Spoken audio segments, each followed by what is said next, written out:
హైదరాబాద్లో ఘరానా మోసం జరిగింది. స్టాక్ ట్రేడింగ్ చేస్తే లాభాలు వస్తాయని అమాయకులను బురిడి కొట్టించారు. ట్రేడింగ్లో లాభాలు చెప్పడంతో నమ్మిన ఒక వ్యక్తి నిందితులకు 1,11,000 ట్రాన్స్ఫర్ చేశాడు. దీంతో ఆ డబ్బుతో ట్రేడ్ చేసినట్లు, లాభాలు వచ్చినట్లు ఫేక్ రిటర్నింగ్ స్టేట్మెంట్స్ చూపించారు. డబ్బులు విత్డ్రా కాకపోవడంతో అనుమానం వచ్చినటువంటి బాధితుడు పోలీసులకు కంప్లైంట్ చేశాడు. కేసులో ఫండమెంట్ ప్రైవేట్ లిమిటెడ్కు చెందిన ప్రధాన నిందితుడు పరాస్ సింగ్లను అరెస్ట్ చేశారు. అతని సోదరుడు మహేష్ సింగ్లా పరారీలో ఉన్నాడని పోలీసులు తెలిపారు.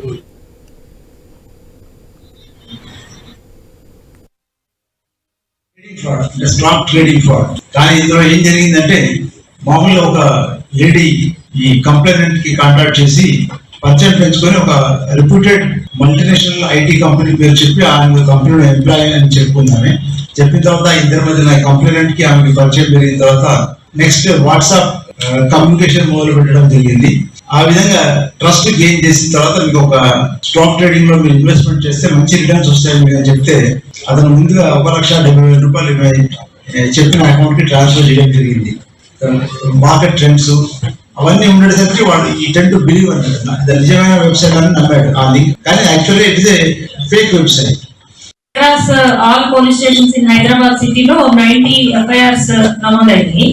ఇవన్నీ కూడా జోనల్ సైబర్ సెల్స్ ద్వారా ఈ 90 ఎఫ్ఐఆర్స్ కూడా ఇన్వెస్టిగేషన్ అసిస్టెన్స్ అనేది ఇవ్వడం జరుగుతుంది. మన దగ్గర బుక్ అయిన కేసెస్ ఇన్వెస్టిగేట్ చేయడము, అట్లాగే ప్రీవియస్ మంత్స్ లో అయిన కేసెస్ ఇన్వెస్టిగేట్ చేసి ఎవ్రీ మంత్ మన టీమ్స్ టెక్నికల్ ఎవిడెన్స్ కలెక్ట్ చేసుకొని డిఫరెంట్ స్టేట్స్ కి వెళ్తారు. అట్లాగే జూలైలో కూడా ఒక 6-7 టీమ్స్ డిఫరెంట్ స్టేట్స్ విజిట్ చేశారు. గుజరాత్, రాజస్థాన్, కర్ణాటక. ఈ జూలై మంత్ డేటా మనం చూసినట్లయితే టోటల్ గా 48 అక్యూజ్డ్ ని అప్రహెండ్ చేయడం జరిగింది.